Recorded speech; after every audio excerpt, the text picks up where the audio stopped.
ഇവിടെ ജീവനോടെ പ്രത്യക്ഷപ്പെട്ട പരിശുദ്ധ അമ്മയ്ക്കും തിരുക്കുമാരനും കോടാനുകൂടി നന്ദി അർപ്പിക്കുന്നു. എൻ്റെ പേര് അനീറ്റ, ഇതെൻ്റെ മമ്മി ഫിലോമിന. ഞങ്ങൾ എറണാകുളം ചേരാനല്ലൂർ നിത്യസഹായ മാതാ ദേവാലയത്തിൽ നിന്നാണ് വരുന്നത്.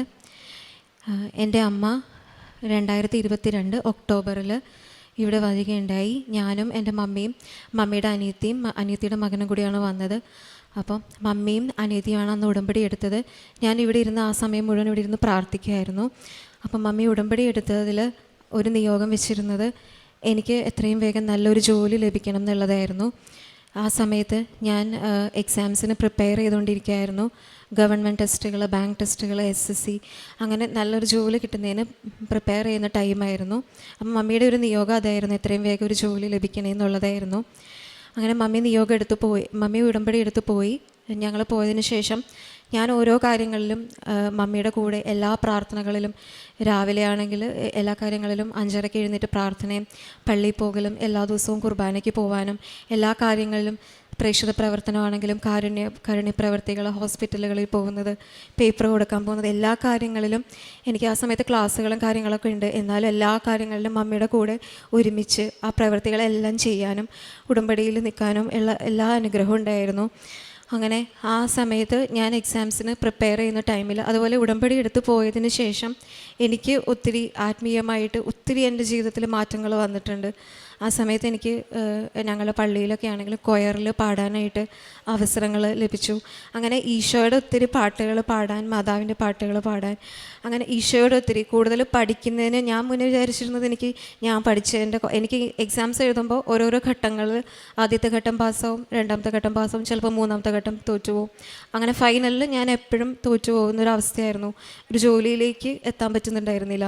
അപ്പം ഞാൻ വിചാരിക്കും എൻ്റെ പഠിക്കുന്നതിൻ്റെ കുഴപ്പമാണ്, എൻ്റെ കുഴപ്പം കൊണ്ടിട്ടാണ് എനിക്ക് കിട്ടാത്തത്. അങ്ങനെ വലിയ കാര്യങ്ങൾ, എന്തെങ്കിലും കാര്യം ചെയ്യാൻ പറഞ്ഞാലും ഞാൻ എനിക്ക് പഠിക്കാനുണ്ടല്ലോ, അങ്ങനെയൊക്കെ ആയിരുന്നു എൻ്റെ ഉള്ളിൽ. പക്ഷെ ഞാൻ അതിന് ശേഷം എനിക്ക് ആത്മീയമായിട്ടാണെങ്കിലും ഇപ്പം കൊയറിനൊക്കെ പ്രാക്ടീസ് ചെയ്യാനും ഒത്തിരി ഞാനിങ്ങനെ പഠിക്കുന്നതിനേക്കാളും കൂടുതൽ ഈശോയുടെ കാര്യങ്ങളിലേക്ക് ഇറങ്ങാനായിട്ടുള്ള എനിക്ക് ഈ മാതാവും ഈശോയും തരും എന്നുള്ളൊരു വിശ്വാസം ആ സമയത്തുണ്ടായിരുന്നു. അങ്ങനെ പോകുന്ന സമയത്ത് എനിക്കൊരു എക്സാംസ് ഞാൻ കുറേ എഴുതുന്നുണ്ട് ആ ഒരു ടൈമിൽ. അങ്ങനെ ഒരു SBIയുടെ എക്സാം ഉണ്ടായിരുന്നു. അതിൻ്റെ ഫൈനൽ എക്സാം ഉള്ള സമയമായിരുന്നു. അപ്പോൾ ഫൈനൽ എക്സാമിൻ്റെ തലേ ദിവസമൊക്കെ ഞാൻ ഒരു സ്ഥലത്തും പോവില്ല, എനിക്ക് ആ കുത്തിയിരുന്ന് പഠിക്കുന്ന ഒരു പ്രകൃതമാണ്.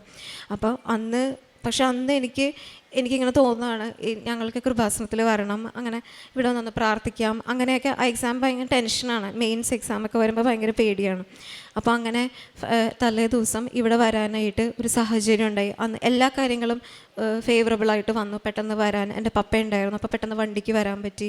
അങ്ങനെ ഞാനും പപ്പയും മമ്മിയും കൂടി ഇവിടെ വന്നു. അപ്പം ഞാൻ വെറുതെ എന്തായാലും വരികയാണ്, അപ്പോൾ ഞാൻ എൻ്റെ ഹോൾ ടിക്കറ്റ് എന്തെങ്കിലും ഉണ്ട് അതെടുത്ത് കൈ പിടിച്ചു. അങ്ങനെ ഞാൻ ഇവിടെ വന്ന് മാതാവിൻ്റെ അടുത്ത് പ്രാർത്ഥിച്ചിട്ട് പോവാം. ഇവിടെ വന്നു കഴിഞ്ഞപ്പോൾ എനിക്ക് പെട്ടെന്ന് തന്നെ ഇവിടെ ഒത്തിരി തിരക്കാണ്, അപ്പോൾ അച്ഛൻ്റെ ബ്ലെസ്സിങ്സ് കിട്ടാൻ പറ്റുമോ, അങ്ങനെ അവിടെ വന്ന് ചോദിച്ചപ്പം എക്സാം ഉള്ളവർക്ക് അച്ഛൻ്റെ ബ്ലെസ്സിങ്സ് തരാമെന്ന് പറഞ്ഞു. അപ്പം ഞാൻ അവിടെ വെറുതെ പോയി നിന്നു. പെട്ടെന്ന് തന്നെ എനിക്ക് ഒട്ടും വെയിറ്റ് ചെയ്യേണ്ടിയൊന്നും വന്നില്ല. പെട്ടെന്ന് തന്നെ എനിക്ക് അച്ഛൻ ഹോൾ ടിക്കറ്റ് കൊടുത്തപ്പോൾ തന്നെ എനിക്ക് ടോക്കൺ കിട്ടി. അങ്ങനെ ഞാൻ ഇവിടെ അൾത്താരയിൽ കയറി നിൽക്കാനായിട്ട് അങ്ങനെ അച്ഛൻ്റെ ബ്ലെസ്സിങ്സ് കിട്ടി. അച്ഛൻ എനിക്കൊരു ചെറിയ കാശുരൂപം തന്നു. ഇവിടെ ഒത്തിരി കുട്ടികളുണ്ടായിരുന്നു. അങ്ങനെ എല്ലാവരെയും അച്ഛൻ ബ്ലെസ് ചെയ്ത കൂട്ടത്തിൽ എന്നെയും ബ്ലെസ് ചെയ്ത് പ്രാർത്ഥിച്ചു. അപ്പോൾ എനിക്ക് ഭയങ്കര ഒരു കോൺഫിഡൻസ് ആയി. അങ്ങനെ ഒരു ചെറിയ കാശുരൂപം എൻ്റെ കയ്യിലുണ്ട്. അങ്ങനെ പിറ്റേ ദിവസം അന്ന് ഞാൻ ശരിക്കും പ്രത്യേകിച്ച് ഒന്നും പഠിക്കാനോ കാരണം വൈകുന്നേരമായി വീട്ടിൽ ചെന്ന് പിറ്റേ ദിവസം എക്സാമാണ്, പിന്നെ എന്തൊക്കെയോ അങ്ങനെയാണ്. പക്ഷെ മാതാവ് എനിക്ക് ഭയങ്കര വിശ്വാസമാണ്. അങ്ങനെ ഞാൻ പിറ്റേ ദിവസം എക്സാമിന് പോയി. എക്സാം ആണെങ്കിലും എപ്പോഴത്തെയും പോലെ തന്നെ എക്സാം എന്തൊക്കെയോ ഞാൻ പഠിച്ചിട്ടുണ്ട്, എങ്ങനെയൊക്കെയോ ഞാനത് എഴുതി ഞാൻ തിരിച്ചു പോന്നു. പിന്നെയാണെങ്കിലും ഓരോ കാര്യങ്ങൾ ഇതുപോലെ തന്നെ പോയിക്കൊണ്ടിരിക്കുകയാണ്. എക്സാമൊക്കെ എഴുതി. പക്ഷേ ആ എക്സാമിൽ എൻ്റെ മാതാവ് എന്നെ ജയിപ്പിച്ചു. അങ്ങനെ എനിക്ക് ആ ജോലി എനിക്ക് ലഭിച്ചു. അങ്ങനെ SBIയിൽ ജോലിയിൽ റിസൾട്ട് വന്നു, എനിക്ക് കിട്ടി. ആ സമയത്ത് പെട്ടെന്ന് തന്നെ 1 മാസത്തിനുള്ളിൽ എനിക്ക് അപ്പോയിൻമെൻറ്റ് ഓർഡർ, എല്ലാ കാര്യങ്ങളും പെട്ടെന്നാണ്. 1 മാസത്തിനുള്ളിൽ എനിക്ക് ജോയിൻ ചെയ്യണം. പക്ഷെ ഞാൻ റിസൾട്ട് വന്ന് നമുക്കൊന്ന് ഒരുങ്ങാനോ ഒരു കാര്യവും എനിക്ക് ചെയ്യാനുള്ള ടൈം കിട്ടിയിട്ടില്ല. അപ്പോൾ ആ സമയത്ത് ഭയങ്കര ടെൻഷനാണ്. പക്ഷെ മാതാവ് എല്ലാം നോക്കിക്കോളും, മാതാവ് അത് നടത്തി തരുന്നുള്ളൊരു പ്രതീക്ഷയിൽ പോകണം. അപ്പോൾ ബാംഗ്ലൂരായിരുന്നു എനിക്ക് വെരിഫിക്കേഷൻ ടെസ്റ്റുകൾ, മെഡിക്കൽ, അത് കഴിഞ്ഞിട്ടുള്ള ടെസ്റ്റുകളെല്ലാം. അപ്പം എനിക്ക് ബാംഗ്ലൂർ ഞാൻ ഇതിന് മുന്നേ അങ്ങനെ ഞങ്ങൾ പോയിട്ടൊന്നുമില്ല. അപ്പോൾ എങ്ങനെ പോകണം, എങ്ങനെ ടിക്കറ്റ് എടുക്കും, എല്ലാം എമർജൻസിയിൽ ചെയ്യുന്നതുകൊണ്ട് നമുക്ക് നേരത്തെ ബുക്ക് ചെയ്യാനൊന്നും പറ്റിയിട്ടില്ല, സ്ഥലമൊന്നും അറിയില്ല. അങ്ങനെ പക്ഷെ ഞങ്ങൾക്ക് ഹെൽപ്പ് ചെയ്യാൻ മാതാവ് ഓരോ ആളുകളെ ഞാൻ ആരെയും കോണ്ടാക്ട് ചെയ്യേണ്ടി വന്നിട്ടില്ല. എല്ലാവരും എനിക്ക് വേണ്ടി ഇങ്ങനെ മാലാഖമാരെ അയക്കുന്ന പോലെ ഒരാളുകൾ എൻ്റെ നമ്പർ എടുത്ത് എന്നെ ഇങ്ങോട്ട് വിളിക്കും. അപ്പം അതിന് മുന്നേ എൻ്റെ ഈ എക്സാമിന് പോയ കുട്ടി അവൾ എന്നെ വിളിച്ചിട്ട് പറഞ്ഞു അവിടെ പോവേണ്ടത് എങ്ങനെയാണ് ഏത് വഴി പോകണം, ഓരോ കാര്യങ്ങളും അവൾ എനിക്ക് പറഞ്ഞുതരും. അവൾക്കത് പറയേണ്ട ഒരു ആവശ്യമില്ല. പക്ഷെ അവൾ എന്നെ വിളിച്ച് എനിക്ക് വേണ്ട എല്ലാ കാര്യങ്ങളും, അപ്പം ഞാനിതൊക്കെ ഓക്കെ ഇതെങ്ങനെയാണ്, അങ്ങനെ എനിക്ക് എല്ലാ കാര്യങ്ങളും അവൾ പറഞ്ഞു തന്നിട്ട് ഞാൻ അങ്ങനെയാണ് അവിടെ പോകുന്നത്. അവിടെ ചെന്നു എനിക്കൊന്നും അറിയില്ല പോവേണ്ടത്, അവളെല്ലാം കൃത്യമായിട്ട് പറഞ്ഞു തരാണ്. അങ്ങനെ അപ്പം ഞാൻ ഇങ്ങനെ മാതാവേ ഞാനൊന്നും അന്വേഷിക്കേണ്ടി വന്നിട്ടില്ല, എന്നെ അന്വേഷിച്ചിട്ട് ഇങ്ങോട്ട് വരികയാണ് എല്ലാ കാര്യങ്ങളും. അങ്ങനെ അവിടെ ചെന്നു അത് കഴിഞ്ഞിട്ടുള്ള ടെസ്റ്റുകൾ വെരിഫിക്കേഷൻ എല്ലാം പാസ്സായി. അത് കഴിഞ്ഞ് എന്നെ ട്രെയിനിങ്ങിന് വിട്ടു. ട്രെയിനിങ് വേറെ സ്ഥലത്താണ്, അവിടെ അതും പോകേണ്ടത് എങ്ങനെയാണെന്ന് അറിയില്ല. അതിനും എല്ലാ കാര്യങ്ങളും മാതാവ് സെറ്റ് ചെയ്ത് തന്നു. കൃത്യമായിട്ട് അവിടെ പോയി ജോയിൻ ചെയ്തു. അപ്പോൾ അവിടെയാണെങ്കിൽ കുറേ ദിവസം അവിടെ താമസിക്കണം. അപ്പോഴും നമുക്ക് മാനസികമായിട്ടും ഒക്കെ ഒത്തിരി വിഷമങ്ങളൊക്കെ ടെൻഷനൊക്കെ ഉണ്ട്, എങ്ങനെയാകും. പക്ഷെ അവിടെ എല്ലാം ഫേവറബിളായിട്ട് മാതാവ് എനിക്ക് ഒരുക്കി തന്നു. അത് കഴിഞ്ഞ് എനിക്ക് ബ്രാഞ്ച് കിട്ടുന്ന ആ സമയത്ത് ഒരു ഡിലേ വന്നു. അപ്പോൾ അവിടെയും സ്റ്റേ ചെയ്യേണ്ടി വന്നു. അവിടെയാണെങ്കിലും കുർബാനയൊന്നും മുടങ്ങേണ്ടി വന്നിട്ടില്ല. അവിടെ ഒരു തമിഴ് കുർബാനയ്ക്ക് പോകുമായിരുന്നു. അങ്ങനെ അവിടെയും പോവാൻ അവിടുത്തെ അച്ഛൻ എന്തു പറ്റി മോളെ, വിഷമം എന്താണ്, അങ്ങനെ വന്നിട്ട് ഞങ്ങളോട് വന്ന് സംസാരിച്ചു. അച്ഛൻ പറഞ്ഞ എല്ലാം ഓക്കെ. അങ്ങനെ എല്ലാ കാര്യങ്ങളും അങ്ങ് അച്ഛനെ ബ്ലസ് ചെയ്തു. ഒരു ദിവസത്തെ കുർബാന എനിക്ക് വേണ്ടി അവിടെ ചൊല്ലി. എല്ലാ കാര്യങ്ങളും മാതാവ് ഇങ്ങനെ ഒരുക്കി തന്നുകൊണ്ടിരുന്നു. അങ്ങനെ എനിക്ക് ജൂനിയർ അസോസിയേറ്റ് ആയിട്ടാണ് കിട്ടിയത്. എന്നിട്ട് അവിടെ ചെന്ന് ബ്രാഞ്ച് കിട്ടി. ബ്രാഞ്ചിലോട്ട് എങ്ങനെ പോകണം, പപ്പയും മമ്മിയും എൻ്റെ കൂടെ ഉണ്ടായിരുന്നില്ല ആ സമയത്ത്, ഞാൻ ഒറ്റയ്ക്കായിരുന്നു. അപ്പോൾ ബ്രാഞ്ച് കിട്ടിയപ്പോൾ എനിക്ക് സ്ഥലമൊന്നും അറിയില്ല. അപ്പോൾ എൻ്റെ ബ്രാഞ്ചിൻ്റെ ഹെഡ് അവിടെ നിന്നൊരു മീറ്റിങ്ങിനുണ്ടായിരുന്നു. ആ സാർ എന്നെ കാറിൽ കൊണ്ടുപോയി ആ സാറിൻ്റെ കാറിൽ എന്നെ ഡ്രോപ്പ് ചെയ്തു. ഞാൻ അങ്ങനെ അവിടെ ചെന്നു. അവിടെ അങ്ങനെയാണെങ്കിലും ആ ബ്രാഞ്ചിലാണെങ്കിലും എല്ലാം ഫേവറബിളായിട്ട് പുതിയൊരു സ്റ്റാഫ് വരണം. പക്ഷേ എല്ലാം എനിക്ക് ഫേവറബിളായിരുന്നു അവിടെ. അത് കഴിഞ്ഞ് പപ്പയ്ക്കും മമ്മിക്കും തിരിച്ചു പോരണം. എനിക്ക് അവിടെ സ്റ്റേ എവിടെയാണെന്ന് അറിയില്ല ഒന്നും, കാരണം എനിക്ക് പരിചയമില്ലാത്ത സ്ഥലം. പെട്ടെന്നൊരു സ്റ്റേ റെഡിയാക്കണം, സമയമില്ല. അങ്ങനെ ആ ടൈമിൽ ഞാൻ ഇത്ര നേരത്തെ ബാങ്കിൽ നിന്ന് ഇറങ്ങിയിട്ട് ഞങ്ങളിങ്ങനെ അന്വേഷിച്ചിങ്ങനെ നടക്കുകയാണ്. ഒരു സ്ഥലവും ഞങ്ങൾക്ക് അറിയില്ല, അത് എവിടെ പോകണം, ആരോട് ചോദിക്കണം, ഭാഷ അറിയില്ല. അങ്ങനെ ഞങ്ങളിങ്ങനെ വിഷമിച്ച് മാതാവേ ഞങ്ങൾ എന്ത് ചെയ്യും, ഞങ്ങൾക്ക് അന്ന് തിരിച്ചു പോരേണ്ടതാണ്, സ്റ്റേ റെഡിയാക്കിയിട്ട് വേണം വീട്ടിലേക്ക് പോരാൻ അന്ന്. അപ്പോൾ ഞങ്ങളിങ്ങനെ മാതാവേ എന്ത് ചെയ്യും എന്നിങ്ങനെ വിചാരിക്കുമ്പോൾ ഒരു അങ്കിള് വന്നിട്ട് അങ്കിള് വന്നിട്ട് ഞങ്ങളോട് ചോദിക്കുക, എൻ്റെ പപ്പയുടെ ചോദിച്ചു എന്താണ് പ്രശ്നം, തമിഴിൽ ചോദിച്ചു. അപ്പോൾ ഞങ്ങൾ പറഞ്ഞു ഞങ്ങൾക്ക് ഇങ്ങനെ സ്റ്റേക്ക് വേണ്ടിയിട്ടാണ്. അപ്പോൾ അങ്കിൾ പറഞ്ഞു ഇങ്ങോട്ടൊന്നും പോവണ്ട, മെയിൻ റോഡിലുണ്ട്. ഞങ്ങളിങ്ങനെ ഉള്ളിലേക്ക് അന്വേഷിച്ച് പോവാണ് മെയിൻ റോഡിൽ നിന്ന്. അങ്ങനെ തിരിച്ച് ഞങ്ങളെ അങ്കിൾ വീണ്ടും കൊണ്ടുവന്ന് മെയിൻ റോഡിൽ എനിക്ക് 5 മിനിറ്റ് മതി നടന്ന് ജോലി സ്ഥലത്തേക്ക് പോകാം. അങ്ങനത്തെ ഒരു സ്ഥലത്തേക്ക് മാതാവ് എന്നെ കൊണ്ടുവന്നെത്തിച്ചു. ഇതൊക്കെ അങ്ങനെ കൊണ്ടുവന്നെത്തിച്ചു. അങ്ങനെയുള്ള എല്ലാ കാര്യങ്ങളും. അതുപോലെ തന്നെ ബാംഗ്ലൂർ ചെന്ന് കഴിഞ്ഞപ്പം അവിടെയാണെങ്കിലും എനിക്ക് അവിടെ വൈകുന്നേരം മലയാളം കുർബാനയ്ക്ക് പോകാനായിട്ട് അവിടെ അടുത്ത് തന്നെ ഒരു പള്ളിയുണ്ട് 1 കിലോമീറ്ററിനുള്ളിൽ. അപ്പോൾ അവിടെ എനിക്ക് പോകാൻ പറ്റി. അവിടെ ചെന്നപ്പോൾ എനിക്ക് ഒറ്റയ്ക്കാണ്. അപ്പോൾ ഞാൻ അങ്ങനെ അപ്പോൾ ഇവിടെ പള്ളിയിൽ പാട്ടൊക്കെ പാടുമായിരുന്നു. അപ്പോൾ ഞാനിങ്ങനെ ആലോചിച്ചിങ്ങനെ ഇരിക്കുമ്പോൾ പെട്ടെന്നൊരു അങ്കിൾ വന്നിട്ട് പറഞ്ഞു ഇയാളെ ചേർക്ക്, കൊയറിലേക്ക് ഈ കുട്ടീനെ ചേർക്ക്. അങ്ങനെ പറഞ്ഞപ്പോഴേക്കും എന്നെ അറിയൊന്നുമില്ല. അങ്ങനെ എനിക്ക് അവിടെ ഇപ്പം കുർബാനയ്ക്ക് പാടാനായിട്ടുള്ള അവിടെ അവസരം ലഭിച്ചു.